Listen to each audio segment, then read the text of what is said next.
fazer uma foto nossa.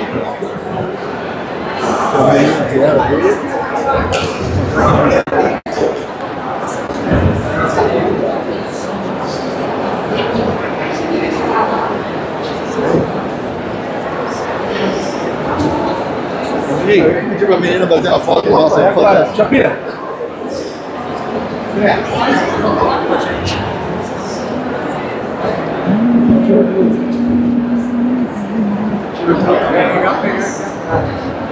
Quer tirar foto lá em cima logo, não?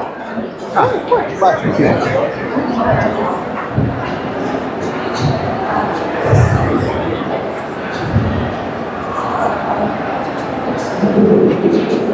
Bate na horizontal também, bate na horizontal. E tá. Nunca se sabe, né? Pô. Meus filhos não deixam bater foto deitada. Porque não vai pro Instagram. Peraí, mais uma. Não vai pro Instagram foto deitada, eles não deixam. Vai aqui, né?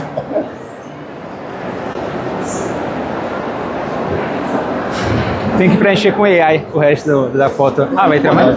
Cara, essas faces agentes de AI aí, cara, eu tenho que fazer uma imersão assim, de uma arte, coisa assim. Pô, mas eu tô no curso que a gente vai dar de AI lá pela comunidade, a gente vai fazer um curso de como usar as ferramentas. Estamos organizando. Você... Depois eu te mando comunidade. Mantém informado. Sim.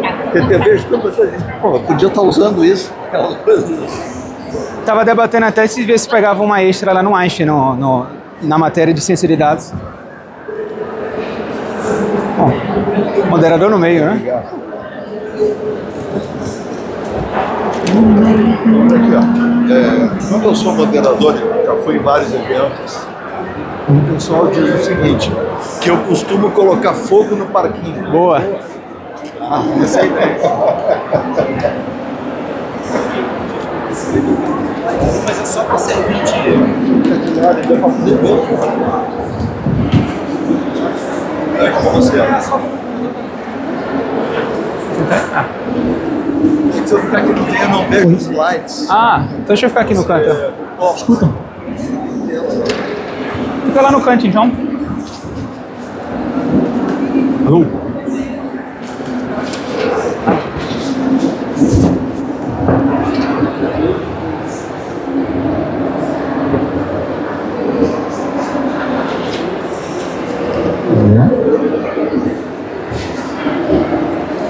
Microfone?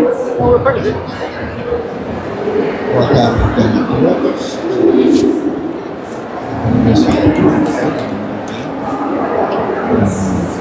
Meu nome é Silvio.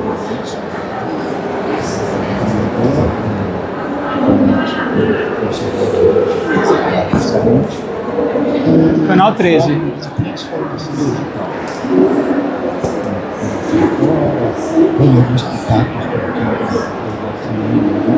Acho que às vezes atrapalha também.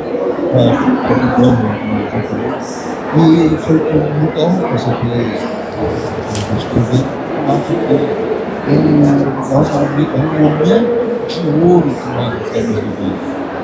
É um momento de ouro. É um momento assim como foi a Revolução Industrial. É um momento assim como foi a descoberta.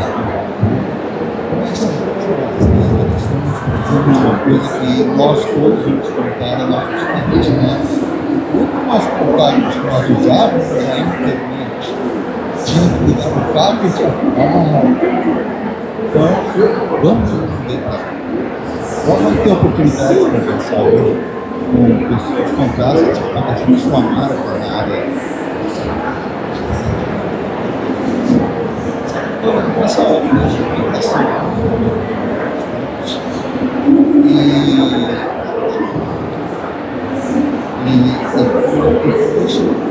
Pessoas que não trabalhar obrigadas, começaram a trabalhar com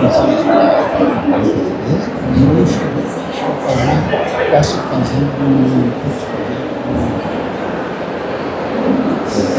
descobertas de usos magníficos. Nós já sabíamos de muitas coisas, mas não sabíamos como utilizar, e também que nós não sabíamos. São duas coisas. Bens, Pessoal, Henry, por favor, fale um pouquinho sobre você e o que nós vamos mudar o mundo, né? Ou como dizia aquele gatinho, vamos transformar o mundo. Vários meus conhecidos aqui, né? Vamos falar sempre, passando para casa. Eu só queria pedir para o apresentador deixar a apresentação. O tema base, né? Uma convivência clara, os diversos que a gente está tirando graça, você sabe. Não sei se seja um tema um pouco avançado, mas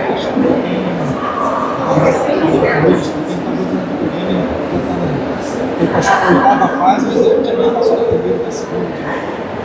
Acho que eu ia falar sobre isso. A gente fazer uns tópicos.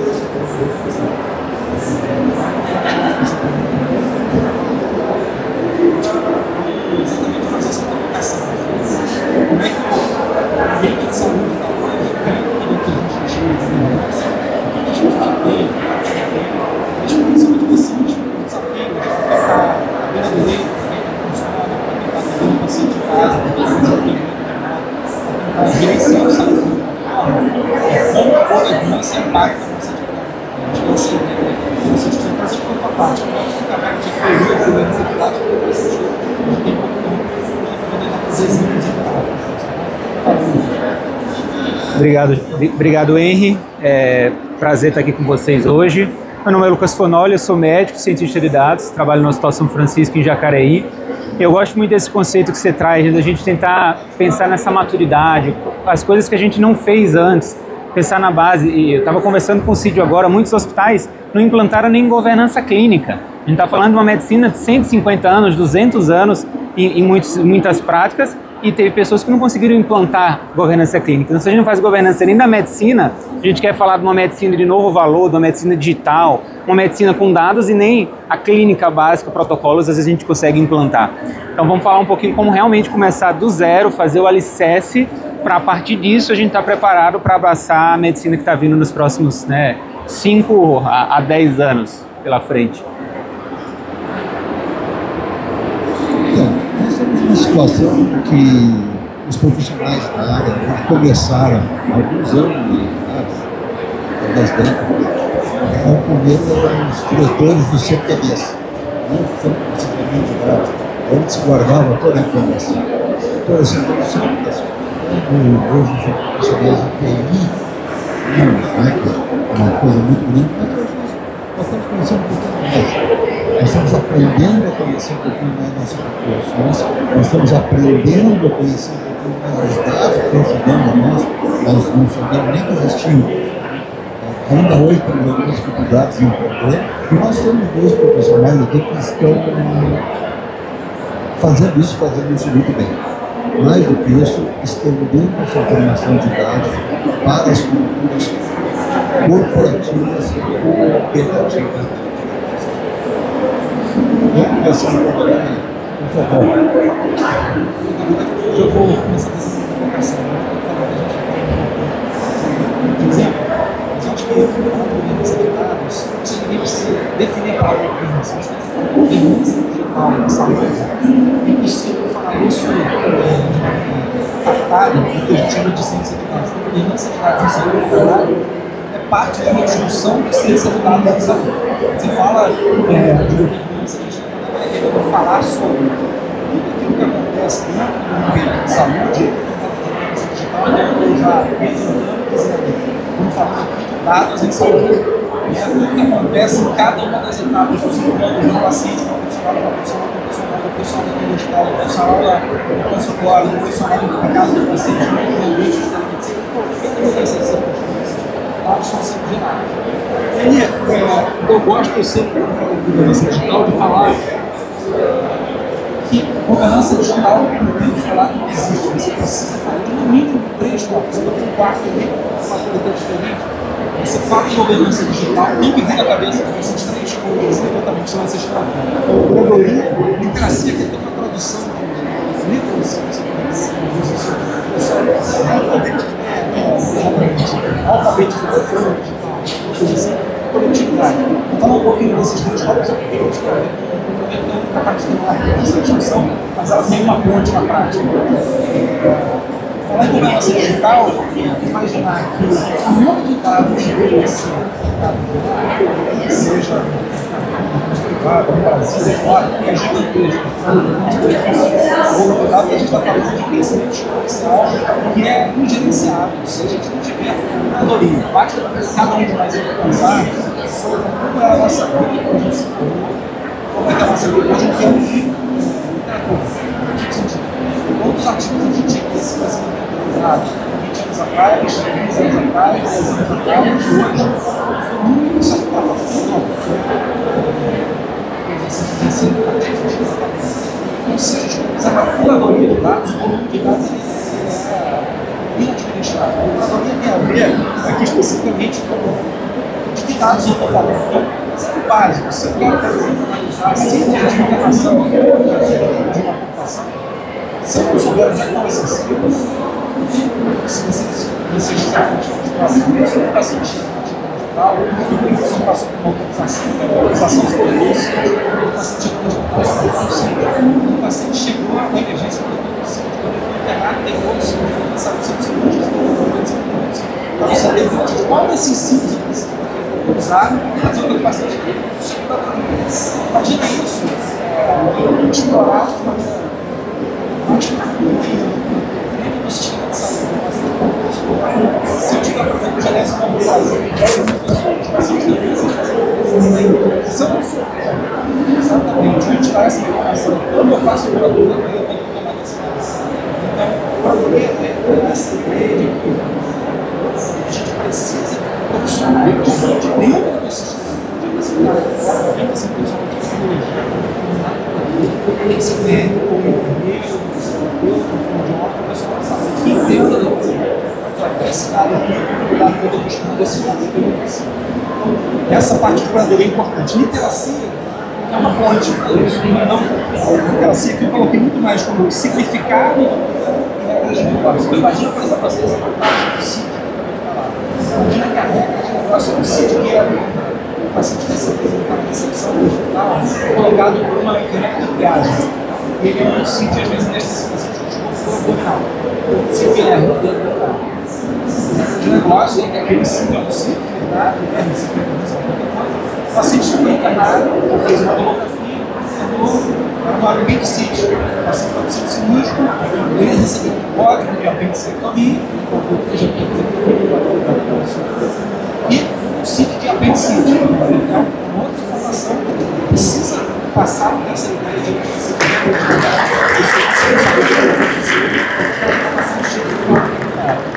eu acho que a terceira parte desse ponto, a gente já ouviu falar um pouquinho sobre essa ideia de essa informação isolada de um hospital ajuda muito.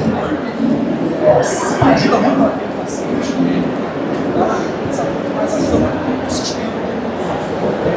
Como dizer, a gente trabalhou nesse trabalho, durante muitos anos a gente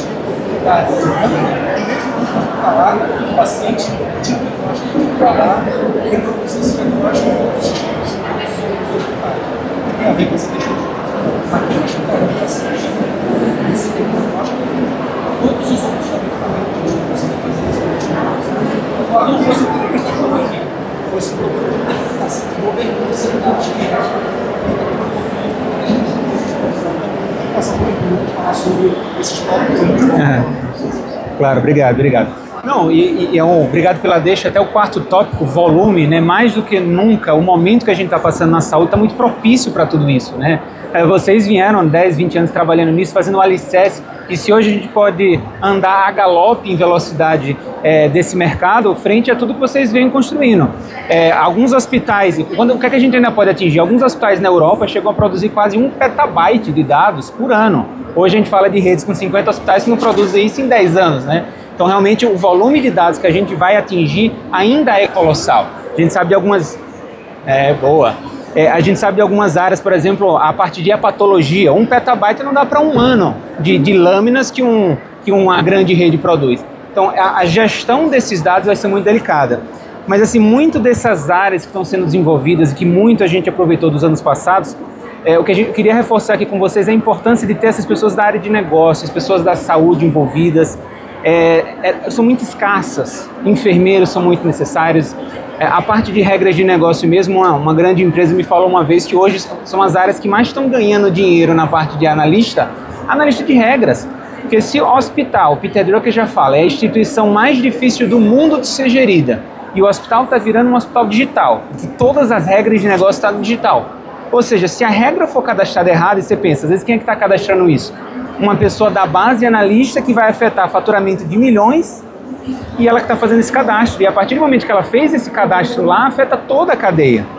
E aí eu pergunto, se você tem um problema nesse cadastro, quem vai se responsabilizar por isso? Eu sempre pergunto, né, antes de a gente implantar a governança clínica, a governança de dados lá no hospital, eu ficava perguntando como é que a pessoa dorme tranquila sabendo que quem fez o cadastro de uma medicação e basta às vezes você errar 0. E eu já escutei histórias de um paciente que devia tomar 2 comprimidos, mas tomou 20 porque alguém fez um cadastro errado na parte de conversão de medicamentos. E em toda a cadeia, do médico, do enfermeiro, ninguém checou isso e no fim o paciente tomou 20 comprimidos. Então são os eventos adversos associados à tecnologia, que é uma nova classificação que o pessoal tem feito na parte de segurança do paciente. E eu te pergunto, quem vai ser responsabilizado por isso? Teve governança? Quem assinou? Quem foi o responsável? Você vai dizer para o CRM, não, mas foi o analista da TI que fez esse cadastro. A gente tem que pensar, como é que a gente vai dormir tranquilo sabendo que todos esses cadastros, todo esse sistema interconectado está seguro? A gente tem que trazer as pessoas especialistas do negócio, especialistas da saúde, para realmente se responsabilizar e botar isso para frente. Muito legal, assim, eu acho que também esse framework aqui foi fantástico, porque eu sou especialista, quando a gente discute, por favor, eu peguei a palavra agora, para incentivar a interação. A gente vê a perguntas, por favor, fiquem bem à vontade, venham aqui para frente, se apresente, bota fala o que tem que falar e vamos dar a resposta. Isso é muito importante. Mas assim, é muito legal porque eu vou te colocar uma coisa, de lados diferentes, mas a mesma coisa. Quando nós estamos falando de governança digital, nós estamos falando muito mais em governança do que em digital. Nós estamos falando muito mais em gente do que em máquina. Isso às vezes se perde no meio do caminho, não é questão de ser mais importante ou não, mas é questão de estabelecer o que vem primeiro. Então, vamos tocar nessa sessão? Sim. Ninguém tinha visto esses slides que eu preparei muito rápido antes de vir, mas é exatamente a sequência. O que é a sequência? O ciclo de vida desse negócio. Né? E os exemplos que eu vou trazer já mostram exatamente como que, não foi combinado, como que o ciclo de vida, quando ele é bem analisado, quando você usa aqueles 4 pilares que eu acabei de falar, principalmente os 3 primeiros, né, de curadoria, literacia, conectividade e considera volume, como as coisas dão certo. Eu vou mostrar já 2 exemplos, mas que passaram exatamente por esse ciclo, né? Um ciclo em que você tem um entendimento do que você quer. Então, um dos exemplos que eu vou mostrar aqui é o da pneumonia. A gente fez um trabalho, você vai lembrar bem desse trabalho, sobre pacientes com pneumonia que eram admitidos e tinham curva 65 baixo, que é um indicador de gravidade da doença, que quanto maior, mais grave, quanto menor, menos grave. E a nossa pergunta era, vamos interpretar o negócio. Será que tem muito paciente com pneumonia de baixa gravidade que está sendo internado? E aí a gente precisou desenhar, entender o modelo de negócio, desenhar um processo de governança e capturasse essa informação corretamente para que a gente chegasse na resposta que a gente precisava. E a gente passou exatamente por isso aqui. Primeiro a gente entendeu o que a gente precisava, saber quais dados que a gente precisava coletar, a gente coletou os dados, fez limpeza, porque o dado nunca vai vir, por mais que você planeje, nunca vai vir adequadamente. Vai ter sempre alguma coisa para você mexer. Aplicamos modelos preditivos e chegamos a uma conclusão. Eu vou pular para esse exemplo, para vocês entenderem, e depois a gente volta para cá.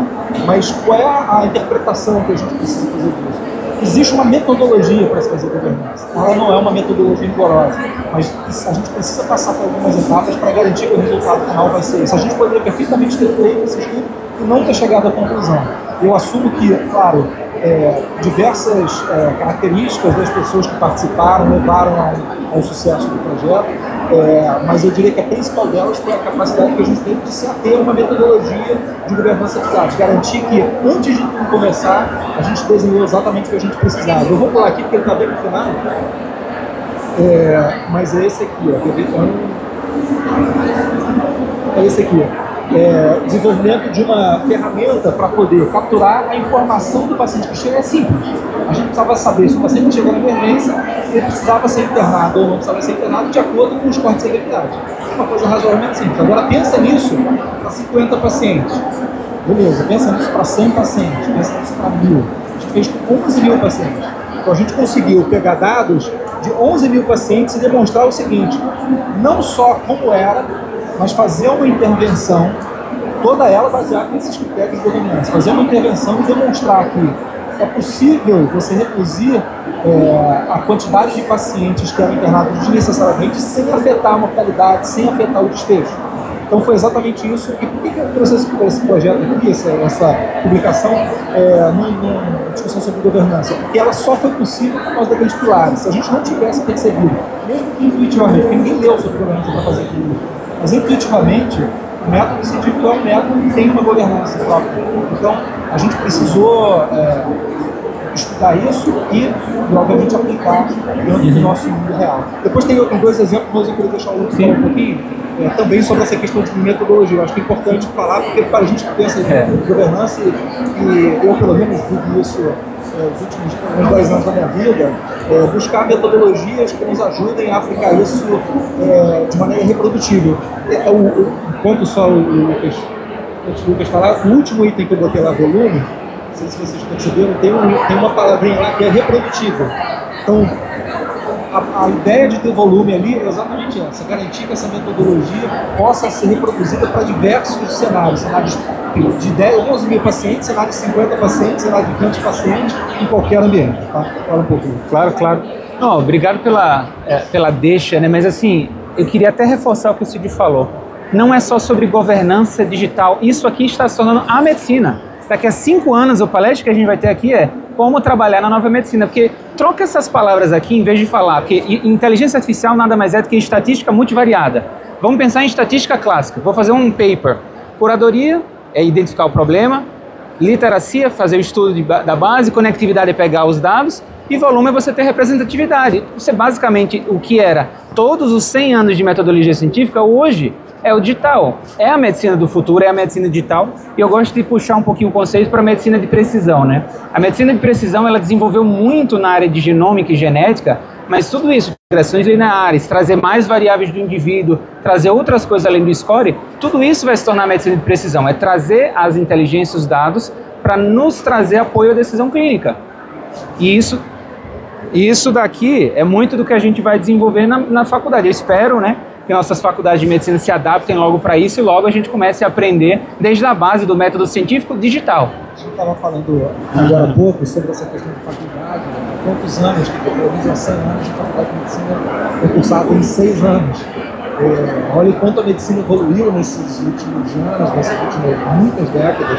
Continuamos fazendo 6 anos, obviamente temos residência, uma especialização, mas aqui a gente está falando de um tema que quem não trabalha no dia a dia não vai ter contato com isso. Então, como é complexo, né, a gente fazer uma formação que seja ambientada no modelo que a gente gostaria que fosse.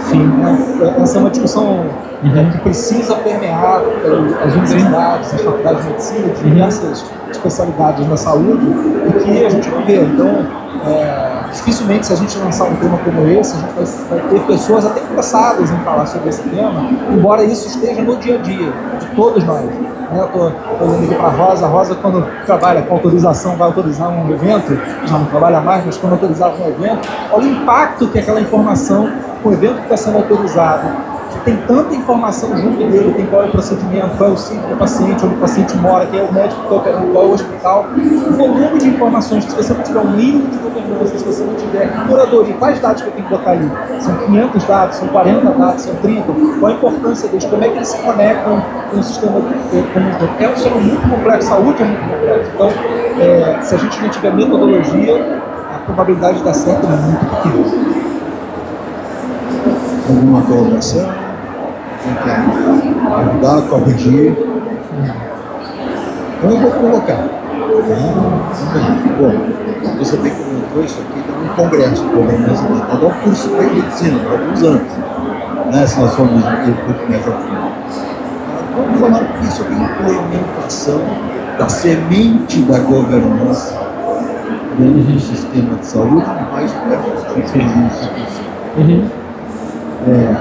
Sabemos que essa implementação tem que ser de cima para baixo. Alguém tem que chegar lá, botar a mão na mesa, pum, vamos mudar. Porque senão não muda. Gostaria que vocês comentassem um pouquinho qual tem sido a experiência, ou qual foi a experiência de vocês, se foi nessa linha, ou se foi um pouco diferente. Eu passei por essa situação nos últimos 2 anos num hospital de grande porte, mas dentro do mercado do Brasil, 170 leitos é até pequeno porte, pensando nas grandes redes, né? E a gente pode observar o quanto mesmo hospitais menores têm essa possibilidade, mas é bem como você falou, realmente você tem que, primeira coisa, garantir stakeholders, quem são os patrocinadores, quem são os sponsors desse projeto. E a primeira coisa que a gente fez lá foi tirar dados da parte de TI e trazer para a área de negócio. Então, se isso aqui não é sobre gestão, isso aqui é sobre medicina, a medicina digital é esse caminho.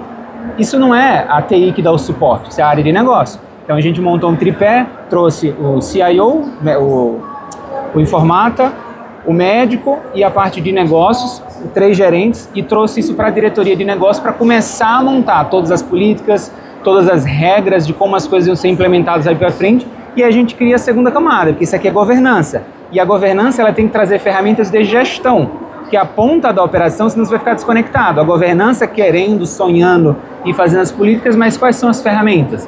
E aí muitas dessas ferramentas que o Henry fala, o quantas ferramentas ele desenvolveu, ferramentas de BI, gestão à vista, todas as metodologias de projeto vão estar para conseguir conectar essa governança dentro de uma política e gerar essa mudança lá na operação, realmente gerar essa transformação. Mas sem dúvidas a gente tem que pensar em sponsors e institucionalização disso. Vou responder essa pergunta com um exemplo na veia, porque você vai lembrar desse exemplo aqui. A gente tinha um programa de acompanhamento de paciente de coagulação, né? Vou botar ele aqui. E um dia, esse programa era basicamente o seguinte: pacientes que tinham arritmia, precisavam ter centros coagulados, e aí a operadora dava o medicamento, colocava uma enfermeira para acompanhar esse paciente. E aí um ano e pouco depois, chamaram para saber se o programa estava funcionando. Eu já achei estranho isso ter sido 1 ano e meio depois. Como é que ninguém até hoje? O paciente está tomando anticoagulante, está mexendo em DNA, coagulação, como é que ninguém está? Um maluco, 1 ano e meio depois, eu vou perguntar: será que esse negócio está funcionando? Maluco, né? Como é que queria saber se o negócio estava funcionando? E aí o que a gente fez foi um exemplo de governança muito prático, né? Era um projeto que tinha coleta de dados, mas não tinha nenhuma estrutura capaz de olhar para o todo. Eles conseguiam ver paciente por paciente. Se alguém quisesse saber, agora me diz de todos esses pacientes, quantos estão melhores, quantos estão piores, como é que isso se compara com o geral. Foi exatamente a implementação que a gente fez, foi simples. Foi garantir que a informação que estava sendo coletada, peguei aquele manualzinho lá do isso, né? Curadoria, estamos colocando as informações certas, o INR, o endereço, a droga que o paciente está tomando, a dose correta, as datas estão corretas. Não, tinha um monte de coisa errada. A gente corrigiu a parte de explicar assim, já estou partindo da premissa que o Lucas falou, já tinha um sponsor, já tinha um maluco que fez a pergunta mágica: está funcionando isso aqui ou não está funcionando? Se ninguém perguntasse, estava até hoje lá no programa e ninguém ia saber se está funcionando ou não. A parte de curadoria. A segunda parte, o paciente sabe informar a informação que a gente está pedindo, ele sabe o que é NR, ele sabe aonde ver esse resultado, ele sabe como que lê o resultado e passa para a enfermeira pelo telefone, sabe? A gente consegue fazer conexão desses bancos de dados, consegue. Então vamos lá. E a gente, com essa pincelada de metodologia, chegou a essa seguinte conclusão: a gente aqui tem 1.220 pacientes que estavam participando e que eram elegíveis para esse estudo. E a gente tentou demonstrar o seguinte: o que é um critério de sucesso? Outra coisa fundamental para um projeto de governança: você estabelecer critério de sucesso. Se você não sabe o que é sucesso, você não vai conseguir ter o resultado. O critério de sucesso aqui é um paciente bem anticoagulado, que na literatura a gente chama de TTR, Time Therapeutic Range, ou seja, o tempo em que ele está na faixa terapêutica, e está bem anticoagulado. Quanto do critério de sucesso desse projeto de governança tem dados como 0? Quantos por cento do tempo que o paciente passa bem anticoagulado? O que a gente conseguiu demonstrar com essa pincelada de método? Que quanto mais tempo, uma coisa intuitiva, né? Qualquer um vai chutar isso, mas a gente conseguiu botar número. Quanto mais tempo o paciente passa bem anticoagulado, menor é o custo que ele vai ter, menos tempo, menos eventos adversos, menos internações, menos AVC, menos... É isso que a gente mostrou aqui. A gente mostrou o seguinte: no primeiro quartil, 32% do tempo o paciente estava no TTR, estava bem anticoagulado. E ele gastava, em média, R$24 mil por ano. No segundo quartil, 51% era o tempo médio que o paciente ficava bem anticoagulado. Custo médio dele, 22 mil. Terceiro quartil, 62%, 20 mil. Quarto quartil, 80% do tempo bem anticoagulado, 15 mil reais de custo médio. Claro que quando eu falo aqui de custo, eu não estou falando de dinheiro, eu estou falando de toda a repercussão que o paciente tem ao longo da sua vida. O paciente ser internado é muito desconfortável, o paciente tem que tomar remédio, podendo evitar tomar remédio muito desconfortável. Então aqui, na verdade, é uma proxy para sofrimento. E, by the way, a média da literatura não é 56,6, que é aquele último, é 52. Então a gente conseguiu, num projeto que já tinha dados, implantar um pouco de metodologia de governança, que, como o Lucas falou, nada mais é do que uma metodologia científica bem aplicada naquele contexto, né? Nosso objetivo não era fazer um artigo científico, era saber se o paciente estava bem anticoagulado. Como a gente conseguiu demonstrar isso bem, a gente também fez o artigo. Mas o fato é, a maneira que a gente encontrou para implementar isso era, primeiro, garantir que tem alguém interessado. Parece uma coisa meio idiota, mas isso é importante. E muitas vezes o projeto de governança não anda porque não tem ninguém interessado. Você tem que ter alguém interessado e com o poder de fazer aquilo funcionar. E a segunda etapa é conseguir implantar uma metodologia capaz de capturar aquilo que você quer medir, que não é uma coisa também tão simples. Nesse caso foi fácil porque a gente estava falando ali de tempo de coagulação, e era uma coisa que já estava sendo capturada. Mas imagina se a gente não estivesse capturando essa informação, ia ser super complexo. Então, eu diria que, de maneira bem resumida, é conseguir um patrocinador com poder e conseguir implantar uma metodologia adequada. A pergunta é, o stakeholder, quem é que manda fazer, quem não manda fazer? Essa é uma situação que não tem muita... Eu não consigo responder com muita volta. Tem que ser alguém com poder, né? Tem que ser alguém que seja capaz de punir quem não faz. No final do dia, a gente pode estar falando de projeto privado, público, não importa, mas existe uma questão de... não de hierarquia no sentido militar da palavra, mas hierarquia no sentido de manda quem pode, obedece quem tem juízo, e aquilo precisa ser feito. Se aquilo que alguém decidiu que precisava ser feito não foi feito, mas precisa alguém para fazer. Então, existe sim uma necessidade, mas acho que isso vamos dizer assim, exclusiva da governança. Isso é de talvez qualquer intervenção que faça sentido no resultado final. Não sei se ficou claro essa questão aqui, mas esse para mim foi um exemplo super clássico de governança que era mal feita, que a gente não conseguia ter a informação que a gente queria, embora o projeto tivesse sido bem tocado. O paciente estava bem cuidado, a gente demonstrou isso, mas a gente não conseguia saber que aquilo estava acontecendo. Só para terminar, minha mulher é médica também, ela é hemato, e volta e meia, ela me pergunta assim, pô, eu queria ter uma ideia aqui dos pacientes, ela é do Podanética, eu queria ter uma ideia dos pacientes que a gente tratou lá, se eles, qual o volume de pacientes de cada doença, qual a taxa de readmissão. Eu falei, pô, é simples, está aqui, ó, você precisa coletar isso aqui. Ela olhou e falou, não vai. Não vai, porque são 20 hematologistas, 15 hematologistas no serviço, para estar cada um tirando para o lado, não tem uma organização. Então não é, ali é um exemplo típico de falta de governança. São excelentes médicos, são serviços universitários talvez dos melhores do Rio, certamente dos melhores do Brasil, de hematologia, trata pacientes com altíssima complexidade, mas se você fizer aquela pergunta, quantos pacientes com leucemia vocês trataram no mês passado, quantos internaram, qual foi o tempo de permanência, ninguém sabe responder. Provavelmente isso não deve ser tão importante, porque se fosse importante, eles saberiam essa resposta. Essa é uma outra questão que eu acho que tem que ser levada em consideração na implantação. Se ninguém sabe responder e a vida segue, é porque provavelmente aquilo não é importante, infelizmente. Não, eu adorei o exemplo, mas assim, eu queria fazer até uma contextualização. Nós três aqui somos médicos, fomos formados pela medicina baseada em evidência. Há quase 100 anos se fala em medicina baseada em evidência. Só que qual é o problema da medicina baseada em evidência? O primeiro fator é que ela trabalha com estatística clássica. E se aquele paciente bater fora daquela mediana, ele for um outlier, primeira coisa que às vezes ele fica refém. E o outro detalhe, aqui é um exemplo de como mesmo a medicina baseada em evidência não deu resultado. A forma como vocês adaptaram dela, porque a medicina baseada em evidência fala, use Marevan para bater o INR, beleza, mas como é que você leva em consideração os outros desafios que não estavam lá na Inglaterra? Socioeconômicos, acesso à medicação, educação em saúde para gerenciamento de doenças, e a partir do momento que você traz para a medicina baseada em dados, e você olha de fato qual é a meta que você tinha, TTR e custo, beleza, com base nisso eu não vou negociar como essa meta. A gente vai ver todos os desafios que tiverem lá, que muitas vezes não são mapeados, e você consegue fazer uma medicina baseada em uma evidência num cenário pequeno, de 2.000 pacientes, você falou, né? 220 pacientes. 1.220 pacientes. Então você conseguiu fazer basicamente um estudo de eficácia num contexto muito menor, em 1.200, e conseguiu uma eficácia melhor do que estudos internacionais que não conseguiam trazer todos esses parâmetros.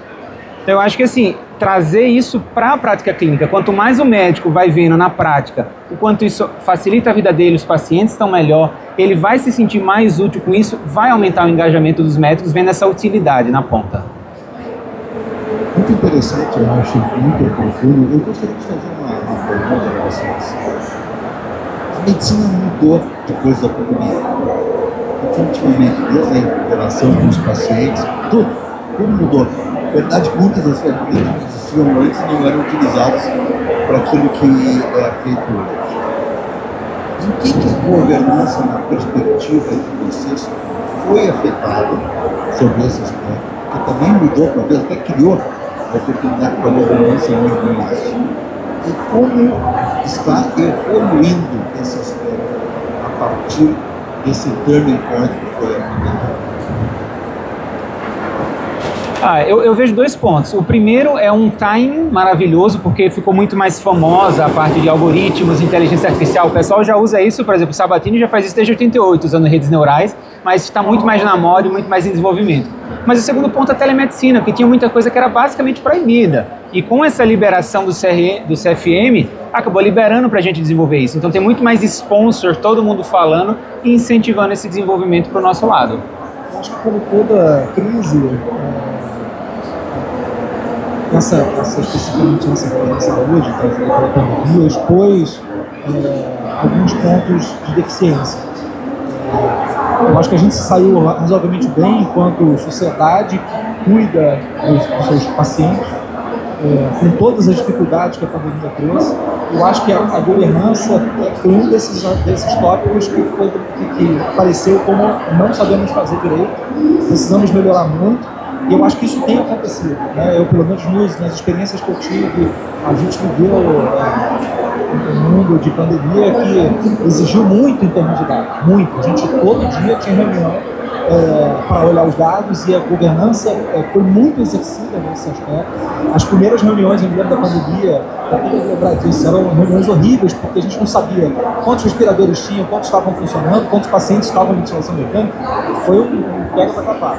Em 2 semanas, assim, a gente foi melhorando num tal ponto que a gente percebeu, caramba, como a gente tem informação e a gente não usava essa informação. Então eu acho que a pandemia expôs falhas de governança que no caso específico do que era necessário para gerenciar a pandemia foram, eu digo assim, bem tratadas e foram resolvidas naquele momento. Mas eu não tenho a menor dúvida que se hoje a gente passar por uma crise similar, não a pandemia, mas com outro tema, cardiológico, oncológico, a gente vai perceber que existem falhas ainda. Um exemplo aqui, eu vou botar da oncologia, eu acho que é exatamente isso. Hoje, em torno de 15, 20% das mulheres que têm diagnóstico de câncer de mama, dos 9 operadoras do país, a gente não sabe qual é o estadiamento.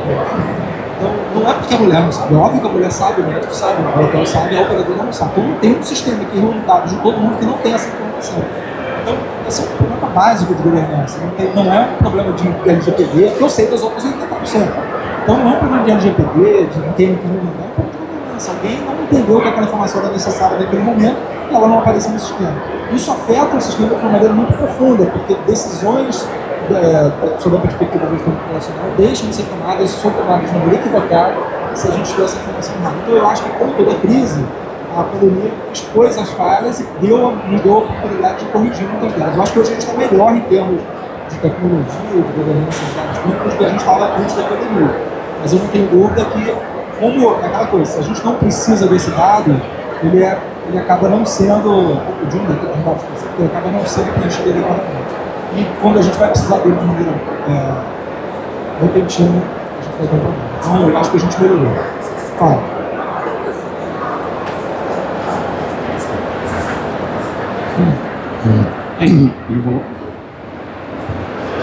Muito parabéns aí pela mesa. Eu sou Paulo Macatino, sou médico, presidente da sociedade e sou pesquisador. Eu queria puxar um pouquinho a sardinha aqui para o lado. ao lado de pesquisa clínica. Toda pesquisa vai precisar ter um sistema de coletar os dados, né? E isso cada vez tem ficado mais complicado, porque a legislação, como sempre, né, ela vem atrás, né? Você vai inovando e depois que a legislação vai te dando suporte. Então, muitas vezes você está sem legislação. Hoje tem a LGPD e, principalmente, hoje você começa a fazer pesquisa descentralizada, ou seja, às vezes é o paciente que está respondendo na casa dele sem médico, um questionário. E quando você vai aplicar essa pesquisa no hospital, o problema é que você geralmente encontra hospitais que não têm menor gestão de dados, ou quando tem que o sistema que você faz é incompatível com o sistema do. Então você tem que criar dois dados. E só para vocês terem ideia, hoje em dia, numa pesquisa clínica para você desenvolver um remédio que custa 100 milhões de dólares para você chegar ao remédio, o maior custo hoje em dia é o custo do sistema de coleta de dados. Porque você tem que desenvolver um sistema, validar o sistema e tem que ter uma gestão de dados, justamente porque falta hospital. Então a minha pergunta é se vocês já enfrentaram esse desafio de ter uma pesquisa clínica que vocês terem que adaptar o seu sistema, fazer uma gestão do hospital assim. Todo dia. Na verdade, acho que esse é um desafio diário de quem trabalha com dado. Eu trabalho com pesquisa clínica também e vivo isso todo dia, né? O que eu diria é o seguinte: há ferramentas que facilitam essa vida e a gente tem diversos estágios de maturidade nisso. Então eu tive a oportunidade tanto de trabalhar em lugares que não tinha absolutamente nada e a gente teve que criar um sistema duplicado, e trabalhar no outro extremo, que é a Optum americana, que tem 65 milhões de pacientes dentro de uma base, que tem uma riqueza assim, de dados inacreditável. Isso só reforçou para mim que, na verdade, tudo é possível. Você consegue fazer pesquisa clínica de maneira automatizada, gastando muito menos, se você conseguir aproveitar como o sistema de saúde está organizado. A má notícia é que isso precisa ser importante para muita gente. Por que isso está certo em outros lugares? Porque isso é importante para muitos, isso é a vida de muita gente, é a vida do cara que é o coletador de dados. Esse exemplo da pneumonia foi um ótimo exemplo. O que a gente fez? A gente tinha um cara que era o coletador de dados, que é uma figura que não existe assim no nosso meio, né? Quem é o coletador de dados? É você, pô, para fazer pesquisa. Você vai essas mangas, no máximo, se você for orientador, você vai ter um mestrando, você vai ter um pós-graduando, um acadêmico lá que vai te ajudar. Mas existe uma figura do cara que faz isso, ele vive disso, ele ganha dinheiro fazendo isso. Existe um outro cara que é o analisador desse negócio. Aquela, eu botei uma imagem ali, cadê? Essa aqui, ó. Essas etapas aqui. Cada caixinha dessa aí tem no mínimo uma pessoa e muitas delas se subdividem em outras subcaixinhas que tem outras pessoas que dependem disso. Então eu te diria que assim, os lugares em que eu vi que isso funcionava melhor é quando você tinha todo esse ciclo do dado com um responsável ou mais responsáveis que viviam daquele negócio. Não era um amador, não era um cara emprestado, não era um cara que fazia 15 minutos daquele ali no dia, era um cara que vive daquilo ali. Quando isso se transforma em um meio de vida, a informação flui muito melhor. Então, que pese o fato de a gente ter LGPD, no meio científico a gente já tem LGPD há muitos anos, desde que todo mundo, né? Pelo menos desde os protocolos de pesquisa mais novos, depois da Segunda Guerra, a pesquisa é mais ou menos o que a LGPD institui. Ela só veio legislar por uma coisa que, na verdade, até extrapola a questão da pesquisa. Então, o problema não é LGPD, o problema é ter gente que viva disso, ter gente que só faça isso, que ganhe dinheiro fazendo isso, que aí vai fazer isso de maneira adequada, usando no mínimo aquelas 4 prerrogativas que a gente falou lá no início, né, de curadoria, de conectividade, de qualidade do dado, do volume. Legal, legal. Não, mas apesar que isso aqui é quase 80% do trabalho, tem uma perspectiva futura muito boa na parte de interoperabilidade. Já existem uns padrões chamados HL7, FHIR HL7, são padrões internacionais, mas que a gente vem desenvolvendo muito agora. Inclusive, mês passado foi publicado o padrão da RNDS, Rede Nacional de Dados em Saúde, que já desenvolveu muito desde a pandemia, na parte de vacinação, e a perspectiva é entregar até 2027, 2028. E é um projeto, sinceramente, padrão para o mundo. Nenhum lugar no mundo conseguiu fazer um projeto dessa extensão em conexão de dados, como a gente está falando. Então a gente está se inspirando, por exemplo, no Estônia, mas 99% das receitas lá são digitais. Mas olha o tamanho da Estônia comparado com o tamanho do Brasil, né? E aí tem vários padrões internacionais, o LOINC, o SLOMED, que são padrões semânticos de como transicionar os dados, que você pode transicionar, coletar no Brasil, mandar para os Estados Unidos, que dentro dessa transformação ele já sabe como esperar aquilo. Então acho que a gente tem que pensar muito também como caminhar para dentro de um padrão, de uma língua universal de interoperabilidade para poder acelerar. Porque a gente não tem, os 80% do tempo que a gente passa limpando o dado, a gente poderia estar trabalhando, enriquecendo ele, usando algoritmos e treinando. Então vamos tentar abraçar cada vez mais esses projetos, mas ainda está engatinhando. Mas os próximos 2 a 5 anos vai sair muita coisa saindo para padrão HL7. Uma pergunta mais. Bom, infelizmente nós vamos ter que encerrar. Estamos sendo convocados a encerrar, na verdade. Gostaria de agradecer ao Lucas, ao Henrique, por apresentarem tanto esse evento, tantas coisas, tantas informações interessantes. Agradecer a vocês. E vamos aproveitar, né, que o evento está fantástico, está muito louco, o evento está acontecendo muito, está muito bom. E depois de uma mesa como essa, a gente vê que nós estamos no caminho certo. Estamos aprendendo, mas o caminho está trilhado, está na nossa frente. Muito obrigado. Obrigado. Obrigado, gente.